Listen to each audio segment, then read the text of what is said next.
episode is going to cover and deal with the issue of the difficulties people face unplugging their network of friends and loved ones when it comes to this type of information.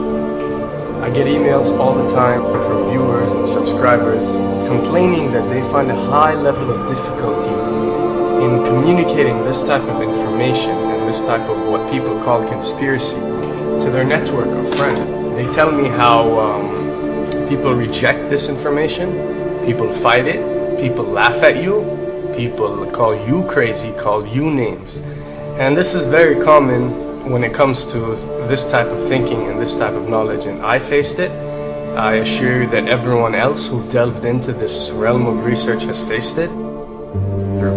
When I first started looking into this stuff and discovering this stuff and realizing what is wrong with the world, I felt like it was my obligation to tell and convince everyone around me of this new type of information that I have come across. But in essence, years down the line, I've learned that it does not work this way. A lesson comes to mind, and this is an ancient Chinese lesson where when teachers wanted to teach knowledge, they used to tell their students that when someone is thirsty, you give them half a cup of water. If they remain thirsty, then you supply them with the second half. This means that first, when someone needs to acquire knowledge, he first has to be thirsty for it. And only after his thirst has been communicated to you, you supply them with half a cup of water. You don't shower them with a full gallon of water, because this is only going to push them away. You give them half a cup. If they ask for the second half, you supply it to them. If they don't, it's not your responsibility.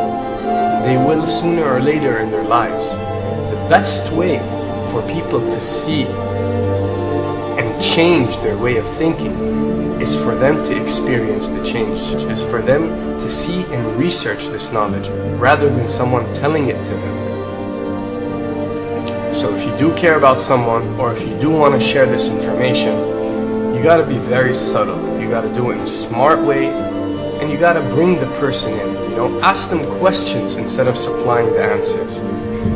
You're sitting watching the news with your friend, and he's talking about certain situations being broadcast on the news. Ask him, why do you think this is this way? Why do you think these stories are covered? Through such type of discussion, rather than preaching, you will build a certain level of trust or a level of comfort between you and the desired listener.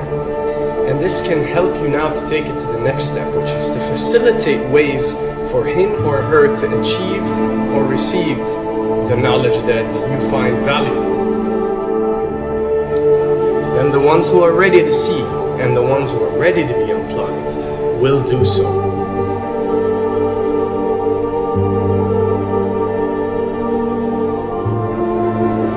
Why does this happen? Why would people reject such knowledge? Why would people fight such knowledge? Why would people attack you? Well, it happens most definitely for one of the following reasons.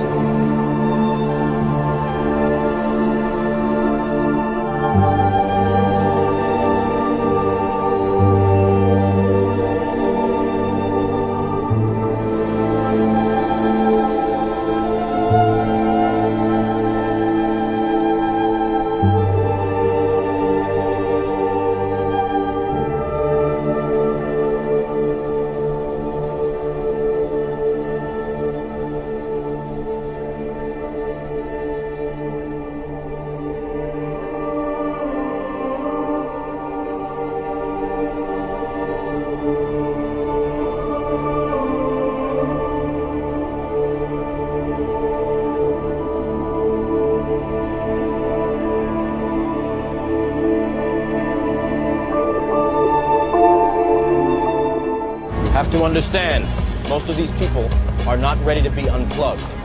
And many of them are so inert, so hopelessly dependent on the system, that they will fight to protect it.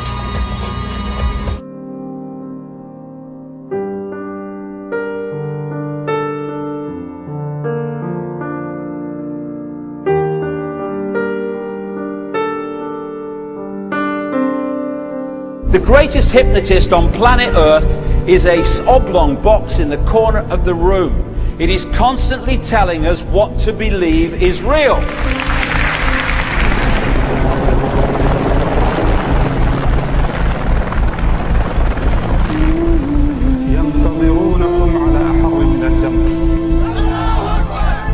If you can persuade people that what they see with their eyes is what there is to see, you're gone.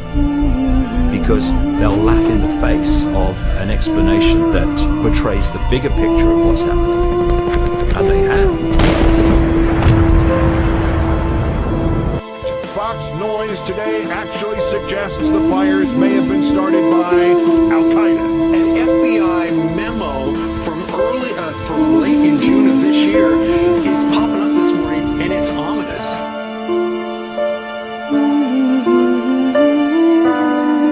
Those who oppose this vital tool in the war on terror need to answer a simple question.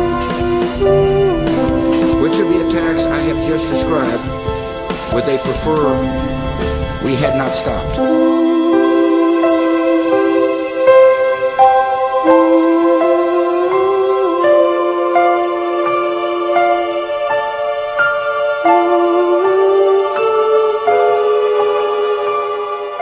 You people and 62 million other Americans are listening to me right now because less than 3% of you people read books.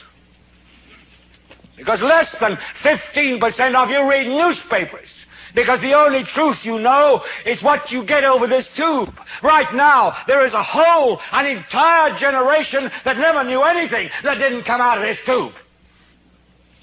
This tube is the gospel, the ultimate revelation. This tube can make or break presidents, popes, prime ministers. This tube is the most awesome goddamn force in the whole godless world. And woe is us if it ever falls into the hands of the wrong people. And when the 12th largest company in the world controls the most awesome goddamn propaganda force in the whole godless world, who knows what shit will be peddled for truth on this network. So you listen to me. Listen to me. Television is not the truth. Television is a goddamn amusement park. Television is a circus, a carnival, a traveling troupe of acrobats, storytellers, dancers, singers, jugglers, sideshow freaks, lion tamers, and football players. We're in the boredom-killing business. So if you want the truth, go to God. Go to your gurus. Go to yourself. Because that's the only place you're ever going to find any real truth. Man, you're never going to get any truth from us. We'll tell you anything you want to hear. We lie like hell. We'll tell you that Kojak always gets the killer and that nobody ever gets cancer in Archie Bunker's house. And no matter how much trouble the hero is in, don't worry, just look at your watch. At the end of the hour, he's going to win. We'll tell you any shit you want to hear. We deal in illusions, man. None of it is true. But you people sit there day after day, night after night, all ages, colors, creeds. We're all you know. You're beginning to believe the illusions we're spinning here. You're beginning to think that the tube is reality and that your own lives are unreal. You do whatever the tube tells you. You dress like the tube. You eat like the tube. You raise your children like the tube. You even think like the tube.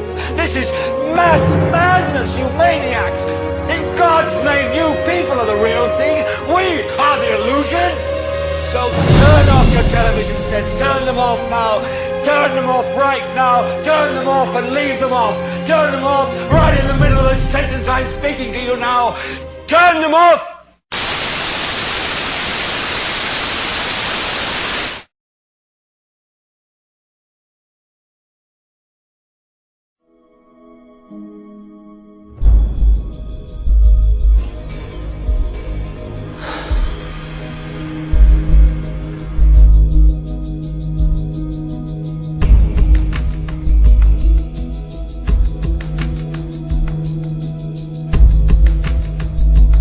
Welcome to the real world.